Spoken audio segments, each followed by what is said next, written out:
Too old, too out of touch, gaffe-prone, the President of the United States has his critics, but has Russia's invasion of Ukraine put 80-year-old Joe Biden back in the saddle. The veteran Cold Warrior sitting down with a new King of England earlier, who's of the same generation, this before flying to a NATO summit where Washington's all-in attitude has been crucial for Kyiv and put U.S. might back at the heart of Europe's defense strategy. We'll ask about tea at the palace and the tools at Biden's disposal to broker deals, to ramp up the alliance. This as, for instance, Turkey's president bargains over Sweden's bid to join NATO. We'll see why Washington's role is key and how Biden in particular plays his hand between the language of deterrence against a nuclear-armed Russia and the tempering of calls by hawks to supply fighter jets for Ukraine and approve Kyiv's bid to join the alliance sooner than later. Today in the France 24 debate, we're looking at Biden as, well, King of NATO. And joining us from Chicago, former U.S. ambassador to the North Atlantic Treaty Alliance, Ivo Daalder. Thanks for being with us. Today, you're chief executive of the Chicago Council on Global Affairs. Glad to be here. Thanks for having me. Retired NATO General Michel Yakovlev is with us as well today, professor at the Paris School of International Affairs. How are you? Good evening, and good evening to Ambassador Daalder also. Samantha de Bender is associate fellow at Chatham House, former NATO desk officer. How are things? Good evening. Good, thanks. Lots of work. Lots of work. Is there a lot of work for George Kuzmanovic, president of the République Souveraine political party? Welcome back. The France 24 debate, where you can join the conversation on Facebook and Twitter, hashtag F24Debate.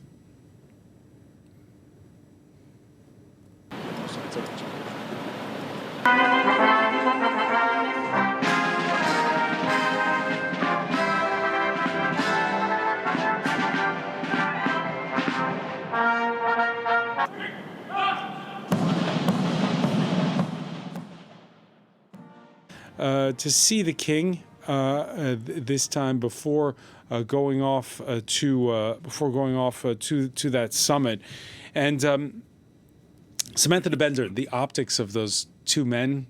Charles is, I think, 4 years younger than Biden, standing side by side. At we can't help but think of it as this Cold War moment right now, and I didn't really see it as a Cold War moment. This really was very much two old men who've been waiting all their lives for this big role. I mean, Charles was born to be king. He had to wait till he was in his 70s to be king.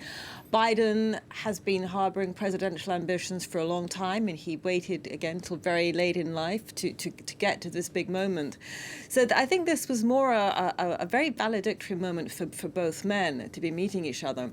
One thing that struck me about today more was the meeting between Prime Minister Rishi Sunak and President Biden, when President Biden opened up the meeting saying, hello, Mr. President, and then he sort of stopped and said, sorry, Mr. Prime Minister, so nice to have you here again, as if Biden was hosting Sunak in Washington. And I mean, Sunak was in the US last month. So one does have the impression, seeing these two men together, and I have to say that King Charles did seem a lot younger than President Biden, both in terms of what he's able to say and of President Biden's recent public Ivo Daalder, you can't help but Biden's getting set to run for re-election next year, and whenever he goes on a foreign outing, you're watching to see how much spring he has in his step. Yeah, clearly, there's no denying it. He's 80 years old, and we all know that when you reach 80, or as you just get older, things move a little slower. But we are in a particular period of time where what we need most of all is experience and wisdom.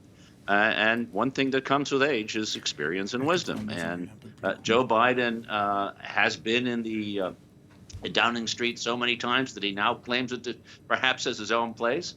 It makes it very different from how other leaders who don't have the experience might be able to deal with it. And if you look at the problems that we face in the world, which of course is where we're going for, first of all, into Vilnius, having someone who understands what it means to have a military alliance, to lead a military alliance, is important. And Biden has shown over the last 2+ years that he knows how to do that.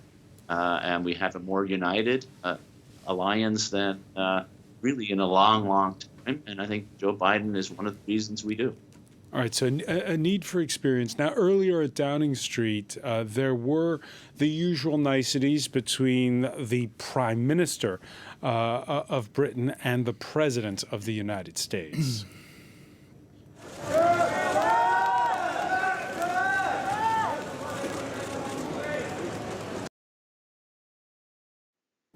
I'll play that clip for you a little bit later on. We had in that exchange Joe Biden saying that our relationship is rock solid between the United States and Great Britain, and Rishi Sunak saying, "Yeah, me too. It's great to have you here." However, we in the run-up to the NATO summit, the United States shooting down the UK Defense Secretary's bid to become the alliance's next Secretary General. The Daily Telegraph last week reported that it was payback for the training of Ukrainian pilots on F-16s without Washington's permission. Michel Yakovlev, again, this harks back to that to that feeling that Biden is, of course, the greater power when he's sitting in the same room with Rishi Sunak. Is that why Ben Wallace will not be the next NATO Secretary General? I don't know. I'm not privy to any of those conversations. I am a bit surprised, though, that it would be an F-16 story because the Brits don't have any. So I don't see how they could train people on F-16s. Now, they can train pilots to fly aircraft, but not of that type. Samantha So I wonder where that story comes from. So my understanding, having read the article, is that the Americans were very irritated by Britain's very sort of bullish attitude towards giving planes to Ukraine. But the real story is not about the planes. It's about the fact that Ben Wallace is no longer an EU potential Secretary General of NATO. There's all been an agreement between the US and the rest of the allies that there would be a European Secretary General in the civilian headquarters. But because of the European Union now has such a big political weight within NATO because of a number of member countries that are EU member states, the discussions that I'm aware of in Brussels are that the British and any British candidate now would be ruled out because of Britain's exit from the EU.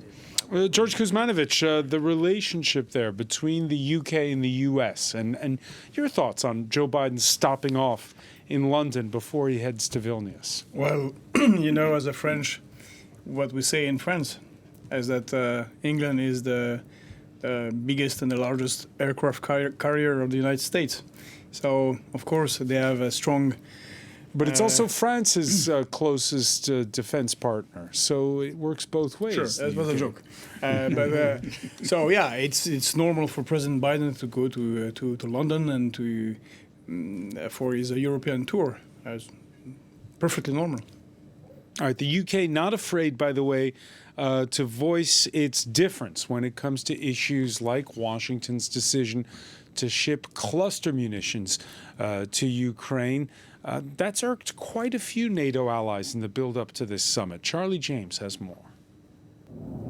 Cambodia speaks out over the U.S. decision to supply cluster munitions to Ukraine. The nation is still contaminated by cluster bombs used by the U.S. during the Vietnam War. And Prime Minister Hun Sen urged the U.S. to learn from its past. It would be the greatest danger for Ukrainians for many years, or up to 100 years, if cluster bombs are used in Russian-occupied areas in the territory of Ukraine. The controversial bombs have a deadly legacy. Unexploded bomblets left behind can kill and maim civilians. Banned by more than 120 nations, cluster munitions have been used in conflicts around the world, in Laos, Iraq, Sudan, and Chechnya, among others. The UK, Spain, and Germany have all spoken out against the decision, even as they support Ukraine without reservation. But these allies aren't going beyond words of disapproval. I think the German position to speak out against cluster munitions is still right, but we can't stab the US in the back in the current situation. The The U.S. is defending its decision by blaming Russia for using the bombs already and saying Ukraine is burning through ammunition quicker than the U.S. and Europe can produce it. This is about keeping Ukraine in the fight. You were just there. You talked to President Zelensky about the counteroffensive, and in some ways it's not going as fast as he would like. U.S. President Joe Biden admitted it was a difficult decision. While not popular, Ukraine also argues cluster bombs are necessary to win the war.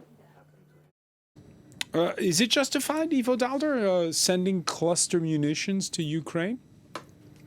Yes, he is, for a very simple reason. Ukraine needs ammunition. The United States has provided virtually all of the munition that it has, so have the Europeans. We have scoured the world for ammunition. We've gotten significant amounts of artillery shells from South Korea. We have been able to get artillery shells that are in Israel, and we just are running out of artillery shells. And the only ones that we have in large numbers are these cluster munitions. They are necessary to allow Ukraine to defend itself. It is, after all, defending its own territory. It would use these weapons on its own territory. It is facing a Russian enemy that is using far inferior kinds of cluster munitions. And so it really is a point of necessity where they need to be able to use this capability, because the alternative is losing the war. And losing the war is something that no one wants. At least all Ukrainians and no one in NATO. Now, I understand, and I think the president understands, that this is a difficult set of issues, given that many countries, many of our allies, an international agreement banning these weapons. The United States did, and Ukraine did. And for the reasons the U.S. was reluctant to do so was because there might be circumstances when using these weapons are justified and necessary. And I think this is one of those cases. You agree with that, George Kuzmanovic? I agree completely with what John Kirby said and Mr. Ivo Daalder. The use of cluster ammunitions, it's more about what it says. And what it says is that we can cope with the necessities of the Ukrainian army. The consumption of ammunition, especially shells, is much higher than NATO production of these ammunitions. But I'm not sure that this will help a long time, because maybe General Yakovlev knows more about it, but I'm not sure that the United States have an extended reserve of cluster ammunitions. It's just the ammunition they didn't give yet to Ukraine. And I would like to add that, Russia is already using them sometimes since the beginning of the war. So from this point of view, well, if your enemy is using a weapon, you can use a weapon. But once again, if it's just to say in 3 months that we don't have any more ammunition to give to Ukraine, that would be a problem, because we still don't have the capacities, the productions capacities to support, if for those who want to support Ukraine for much longer. Yeah, is this just a stopgap measure, General Yakovlev? I know that the EU talked up the fact that there's going to be ammunition that's now going to be produced in large numbers, but when? Yes, when. Someday, and not on the amounts required. Look, these weapons are abhorrent by any standard, and I've been very vocal against them, to include with my American friends in exercises, for example, not to use those things even in exercises. That said, as you said, Ukraine is full of that stuff already, and the Ukrainians have used their ammunition also, because they had Soviet-built cluster ammunition that they have used, and I suppose they've expended all of it by now. Now, operationally, it is a very useful type of ammunition, it's true. It does have that dud rate story, which can be quite awful, as the Cambodians have said. Now, Cambodia, Iraq, or other recipients of US ammunition are not in the same situation as Ukraine, which is calling for ammunition to fire on its own sovereign territory to dispose of and by the way, the presence of Russians there is a form of pollution also. So it's which pollution do you want? Russians forever or this type of ammunition? They will track where they use it, and okay, you can clear the mess later. It's going to be a protracted job, pretty risky and so on, but Ukraine has already used that ammunition. The Russians use it. It is useful. Or the they open source consider that- figure is 4 million shells available, so it's quite significant. Okay. So I have a problem with this decision, and I completely understand the military use, and it's been explained, and particularly if the Ukrainians do use it the way they said they will use it, which is documenting their use and using it to basically bombard the Russian trenches on their own territory, that makes sense.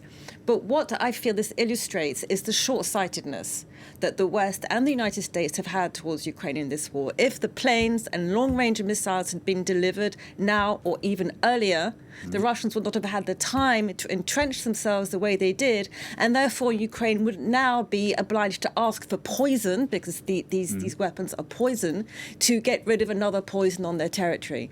And for me, this is a complete illustration of the sort of drip feeding of weapons to Ukraine. You know, either you help Ukraine or you don't help Ukraine, but this continuous drip feeding has been responsible for so many lost lives up to now.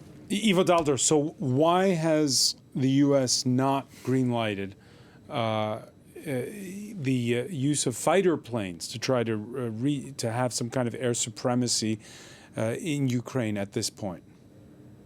Well, the U.S. has, from the very beginning, said that if countries want to provide fighter planes, the U.S. would not stand in its way. And indeed, President Biden has said publicly a few months ago that he supports the training of F-16 pilots and is very comfortable with countries providing those planes to the Ukrainians. The U.S. has also said that it would not provide F-16s, at least not at this present time, because there are really two objectives, and there have always been two objectives, and it's important to understand. And those objectives, by the way, are shared not just in the White House, but in every single NATO country. We want to help Ukraine to defend itself, and indeed to find a way to defeat the Russians on Ukrainian territory. And we want to avoid NATO becoming involved in a war that may escalate to become World War III. Those are two objectives. And they're not always necessarily at the same objectives at the same time. They can be in conflict. And I am glad that we have in the Oval Office a person who actually thinks about those issues, because it's, after all, the United States and the President of the United States that bears the responsibility for ensuring that NATO does not get involved and the United States does not get involved in a direct military confrontation with Russia. So we have to balance the reality of helping the Ukrainians, which, by the way, the United States has done in far, far greater ways in terms of intelligence, in terms of training, in terms of the weapons and in terms of the ammunition that has been provided than any other country, indeed more than every other country combined, and at the same time make sure that the war does not escalate in a way that would be in no one's interest, least of all that of the NATO countries that the United States remains committed to. So, General Yakovlev, no U.S.-owned F-16s. Does that mean that the French should be sending Rafales instead, that the British should be sending their fighter jets? Well, the fact is, today, if the Ukrainians had 60 F-16s, I doubt they could use them, because the whole area is swarming with missiles. So, in essence, beyond using them for deep strike, which is ruled out, if they want to use them on the front line, for example, in direct support of combat, or in-depth support, these aircraft won't fly apart from possibly a single strike here and there. So though the Ukrainians are crying out for them and so on, it's more in my eyes, it's the political gesture today, much more than the operational value of even 60 F-16s. They wouldn't operate them today. Sure. I mean, the problem that I have, and just for viewers, I worked at NATO headquarters, and I was actually responsible for political relations with Ukraine for a time. And one thing that was very obvious was that Ukraine was always in a grey area. It was, in 2008, it was said that one day it would enter the alliance, but so no security guarantees were given. And in fact, the Estonian Prime Minister said recently that the worst place for any of Russia's neighbours is to be in the waiting room of NATO without actually having any real security guarantees given to it. And when it comes to arming Ukraine, what I find so hard to understand is that, the Ukrainians had to make these assurances about the use of cluster munitions. And the Ukrainians said this time last year that they would give assurances if they were given planes and long-range missiles. So why do assurances work in one case but not in another? Either you trust the partner or you don't trust the partner. Again, it's a political issue here because there's always this fear of escalating, of annoying Russia. But by not helping Ukraine before, it didn't prevent a war. The war happened anyway. So why would, what worse can happen now? A third world war? The Russians have already integrated the F-16s. Recently, the Kremlin spokesman, Mr. Peskov, was talking about what Russians will do when the F-16s arrive, and they will destroy them. Even President Putin has recognized that F-16s and planes will come. It hasn't led to World War III. And this nuclear blackmail and sort of constant threat of world war has got the whole world afraid. But do you take Michel Yakovlev's point that at this point in time they won't do much good? I think that, I'm not a military person, so I will defer to what Michel Yakovlev says. But again, it's the political gesture that counts. And it's when Putin sees the West as being weak in its resolve, that is when they will go into the grey zone. And the argument is, if we are weak on Ukraine, Article 5 does not offer the guarantees that everybody seems to think that it offers. So I just feel that it's, again, encouraging Putin to continue seeing how far he can push us. George Kuzman. Yeah, the reality, I think, is different. The West and NATO are still paying the price of a stupid strategy in the beginning. The strategy was this one. We trained the Ukrainian army enough to hold few months, and our biggest weapon, our Armageddon, will be the sanctions, and Russia will economically collapse, and Putin will have to go away because there will be some kind of regime change. This didn't happen. They won on this part. They do not have any problem. Well, some problems, but they're not collapsing. On the geopolitical side, they're quite good with the rest of the world. So we are now facing the situation that we have to give more weapons to Ukraine. But this was not the first strategy. And General Yakov said it. I don't know how many F-16 we can send. I don't know if you have the capacity to take off and land, because this thing, if I remember, needs 4,000 meters. And it's easily destroyed because it's a really big airport. Plus, Russia has these X-400, S-500 anti-aircraft missiles, and they will be just destroyed at that point. So we need NATO. Ivo Daalder, for NATO, your thoughts on the feasibility of using F-16s? I think the F-16s, which is how they would probably be used, is for long-range strike. And to hit the particular bases and other places that the aircraft that are interfering with the counteroffensive, and to try to hit them before they were able to do so. I agree with General Vaklev that this is not a time for close air support. F-16s aren't particularly good for close air support, and in any case, would be deeply vulnerable. But I think we need to go to a larger issue. There's no doubt that Ukraine has been living in a gray zone for a very long time. The reality is that until February 24, 2022, there weren't a lot of countries who actually were serious about bringing Ukraine into NATO. Not France, not Germany, not the United Kingdom, not the United States, and not even perhaps countries like Poland and the Baltic states. That has been changed. And so we have constantly to balance the interests of the different countries that are involved. Even today, there is no consensus in NATO on bringing Ukraine into NATO. Are you for it? Vilnius. Yes, I've been for it. I've been for it from day one. And I think it's very important that in the end, the security of Europe will require Ukraine to be a member of NATO. But the whether is not the issue right now. It's the when and how. And there is a war going. And bringing in a country that has contested borders and is an active war into a military alliance, which has an Article 5 that says that an attack against one is an attack against all, would mean that NATO will go against Russia. No one is prepared to do that.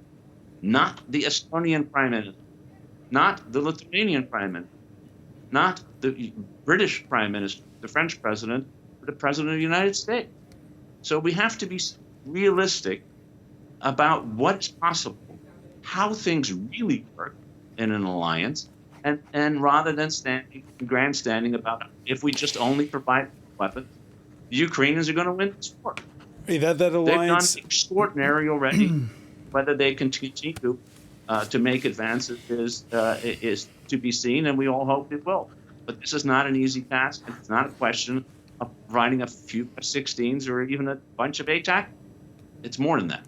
All right, that alliance is showing signs that it's evolving in its resolve. We saw over the weekend Ukraine's president marking 500 days of war, with one reason to rejoice for him: Volodymyr Zelensky returning from Turkey with 5 top commanders of the Azov Brigade captured last year in Mariupol, who, as part of a deal brokered by Ankara, were supposed to stay in Turkey until the end of the fighting. Why Recep Tayyip Erdogan decided to let them go is a question.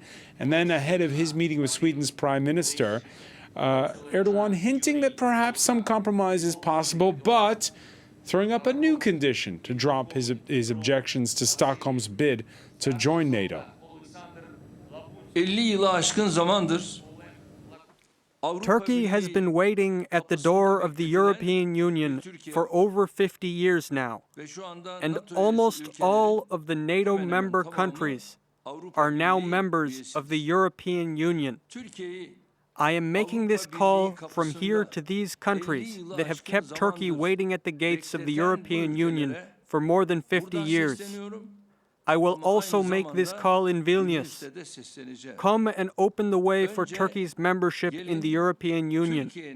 When you pave the way for Turkey, we'll pave the way for Sweden, as we did for Finland. Nasıl onun önünü açtıysak, İsveç'in de önünü açalım. All right, so our Ankara correspondent saying that that's a complete surprise, that suddenly they're bringing in EU membership for Turkey as part of the bargain. But it can be seen both ways. Is this Turkey making it impossible for Sweden to join? Or is it Recep Tayyip Erdogan's way of saying, I'm ready to strike a deal to find a compromise? For me, it's a complete joke. A complete joke. I mean, there are conditions to become a member of the EU, one of which is the acquis communautaire, a body of law. It's Turkey that has stopped progressing along that. So it's not a question that you become a member of the club just because you have good features. It's a question of you become a member of this club when you abide by a number of rules that pertain to the club. And this regime has very deliberately gone the other way for years. So his idea, I mean, the acquis communautaire, it's not the EU that's going to agree to the Turkish acquis.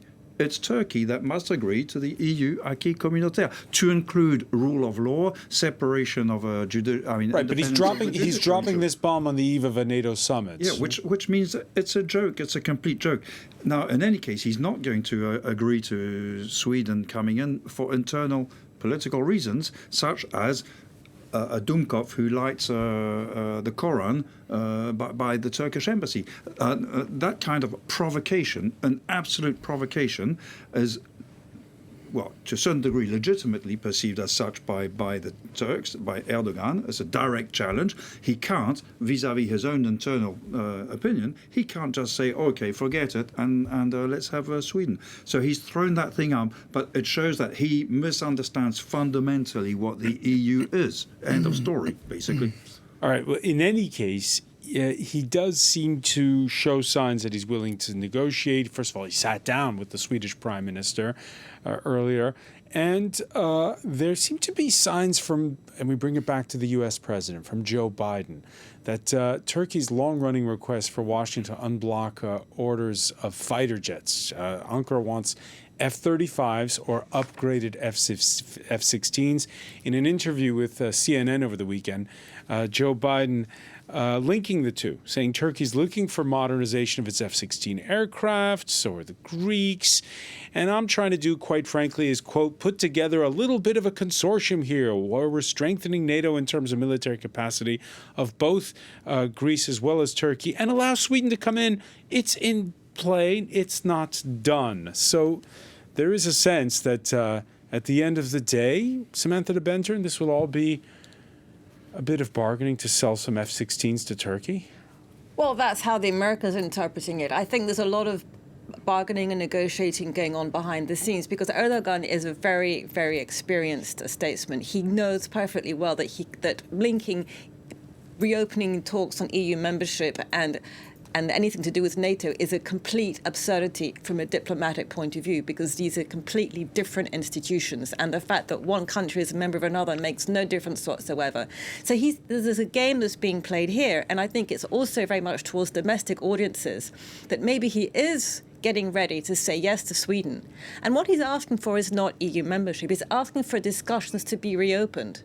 So discussions could be reopened, even if it's just to say to him, listen, you're not ready. You know, since 2016, and the EU stopped all discussions with Turkey because of the way they cracked down on the coup in 2016, that maybe at some point later down the line, discussions could be reopened, but discussions mean nothing. Turkey has been in discussions for 15 years. Nothing has moved.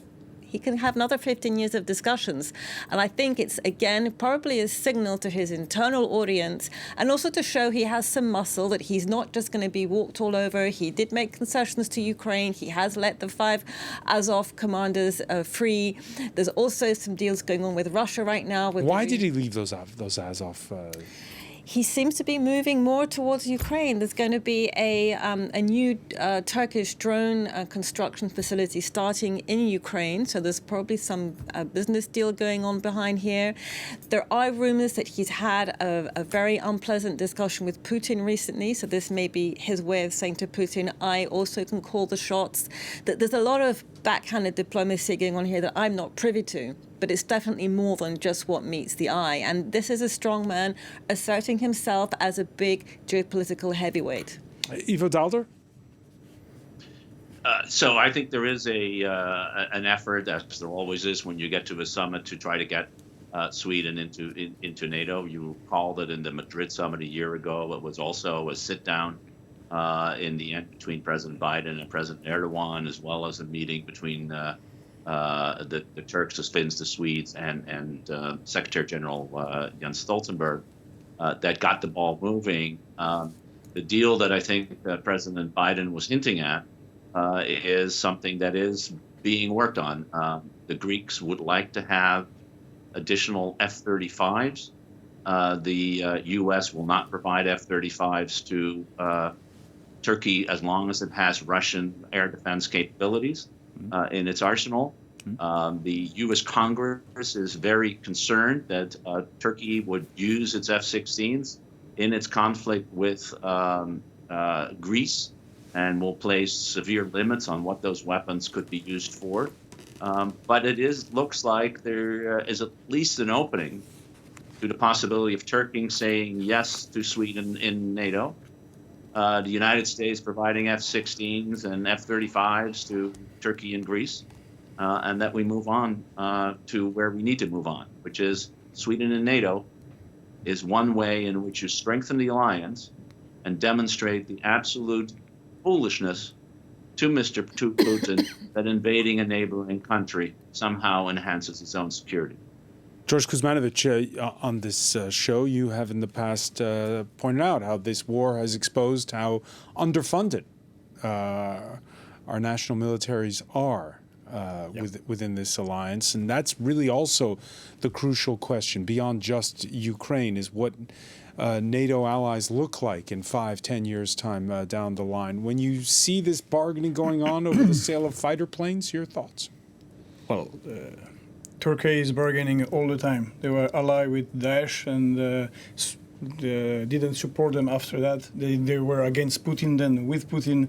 And well, they're negotiating, and they are in a position where they can negotiate with both sides, and so they make the stake higher for them.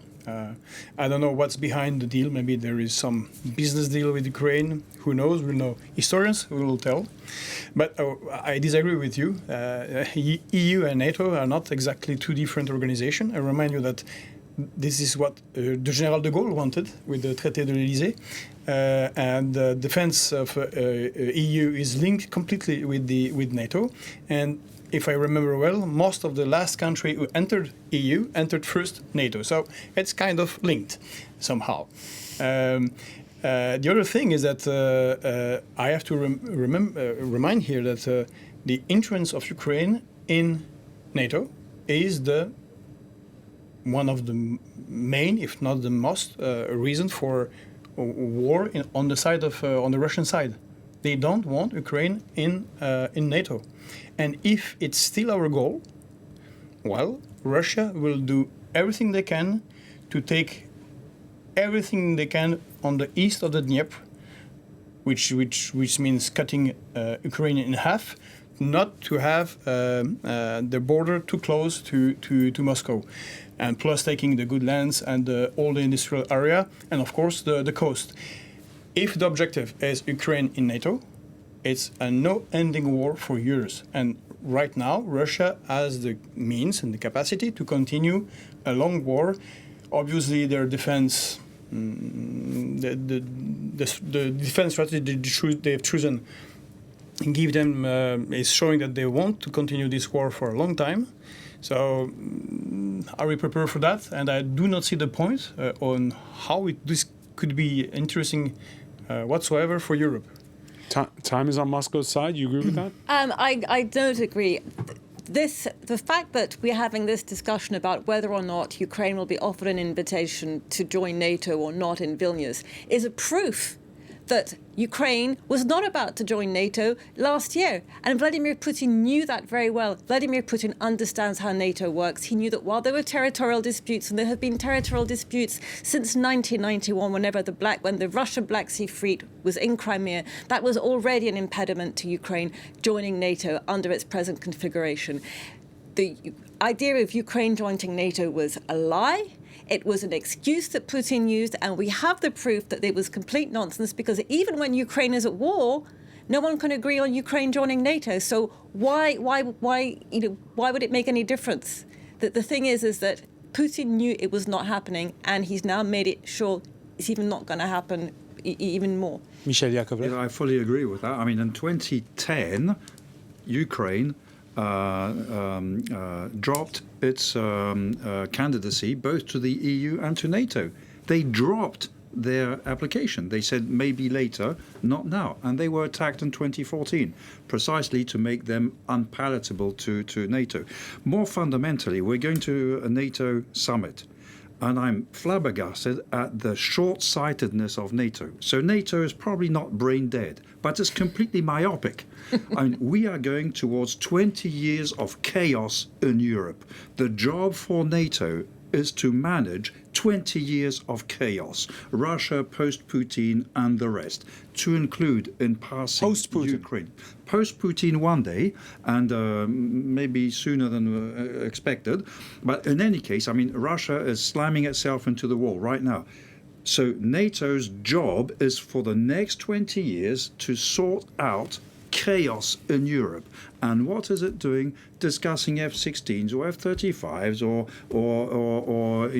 ammunition of a given type. And Ukraine, when Ukraine will become eventually a member of NATO, and I'm saying that with Ambassador Dolder listening, it will be a completely different member of NATO. Of the 31 members of today, half started their career as partners for NATO, and they entered NATO as supplicants with both hands up towards the sky, saying, please take me and I'll behave. With Ukraine, it will be completely different. They will become a member of NATO one day, and they'll say that we are entitled to be a member of NATO. We have done NATO's war. No one else has done NATO's war. And in passing, we have the strongest military in Europe, the most competent military in Europe. You're the ones who are going to take lessons from us. So, I call for Ukraine as soon as possible to become a member of NATO. But NATO should stop this myopic view. But do you take Ivo Dalder's point from earlier that if you invoke Article 5, then you can't have Ukraine inside of NATO. Absolutely. While the fighting is still going on right now. Absolutely. And what the Ukrainians say is that they want security guarantees in case of resumption of conflict. That's their words, heard last week in Kiev. And what's interesting is that resumption means, by the way, cessation. There's no notion of resumption if there hasn't been a cessation. So the question becomes, what does Ukraine call an acceptable cessation of conflict? And that is their issue. It's their call, my friend. It's not NATO's. So NATO's there waiting for Ukraine to decide. And then, in case of resumption, that's when we'll discuss Article 5. Where does it apply and so on. But NATO is going into a discussion, a summit to discuss what they're going to do after tomorrow. I can't believe it. Ivo Dalder, how high are the stakes for this summit? And do you agree with Michel Yakovlev that the alliance is short-sighted? Well, I think we're having a different discussion today than we were 3 weeks ago. Before the Prigozhin mutiny, which has demonstrated a severe problem within the body politic that Putin runs. It has left Putin significantly weakened. We now have reports that Putin met with Prigozhin 5 days after the mutiny was ended. Prigozhin remains in Russia. He's not in Belarus. The Wagner Group is still deployed in southern Russia. So we have all kinds of indications that the system that exists there and the leadership by Vladimir Putin is in trouble, and that most of the people around him are worried about whether they can trust Putin, they can trust the people surrounding themselves, and that is a major new security challenge to NATO. And I would expect NATO leaders to spend a significant amount of time, probably in a small group over dinner, to start talking about that very issue. How do you deal with the instability of Russia, a nuclear power, in the middle of Europe? So I agree with General that this is an issue that needs to be focused on. I also agree that bringing in Ukraine into NATO upon the cessation of fighting, not the end of the war. I think we're going to have an end of the war, but we may well have time in which fighting will stop, is something we need to spend time on thinking now, so we're prepared for it when that period opens up. Top order of business in Vilnius will be what's happening at the Kremlin, Samantha de Bender? Well, that should be. I don't know if it will be. I mean, the Kremlin is constantly waving these terrifying flags at us. We're going to bomb you. We're going to nuke you. We're going to disintegrate into chaos. So don't go too far in Ukraine, otherwise we might just completely implode, and that will be dangerous for you. The West and NATO needs to stop being afraid of Russia. It needs to stand up and start setting the agenda and not letting Russia set the agenda, which Russia does every single time, and the West bows or reacts. It's time for the West to say, we're going to set the agenda as to what's going to happen in Europe, where we all live. George Kuzmanic, because we're out of time. One regarding sentence. nuclear threat, if I remember well, in May 2012, it's not Russia that decided to put anti-missiles and radars in Czechia, Romania, and Poland, which was considered by the Russians, maybe they're wrong, as a threat, as a nuclear threat. So they put more of their own nuclear missiles. They brought the Iskander in Kaliningrad, which is a problem when you are European, I think. There are no nuclear I'm not warheads. sure that escalating war somehow with Russia, who has 6,000 nuclear warhead, is a good idea. I remember that there was a time called Cold War. There was a lot of war. It was two different, completely different regime, way of seeing the society, and we were facing nuclear war. But everybody at that time, unfortunately, know that this could be very dangerous. Name me one Western politician who has ever threatened to nuke Moscow. The former Prime Minister of England. She did not actually say that. Yeah. Name me one politician we're gonna have to, who's put that in writing. All right, we're being told we have to hand over because unfortunately we're out of time. So much more to talk about ahead of this crucial summit. I want to thank you, George Kuzmanovic, Samantha de Bender, and Michel Yakovlev, Ivo Daalder for being with us from Chicago. Thank you for being with us here in the France 24 debate.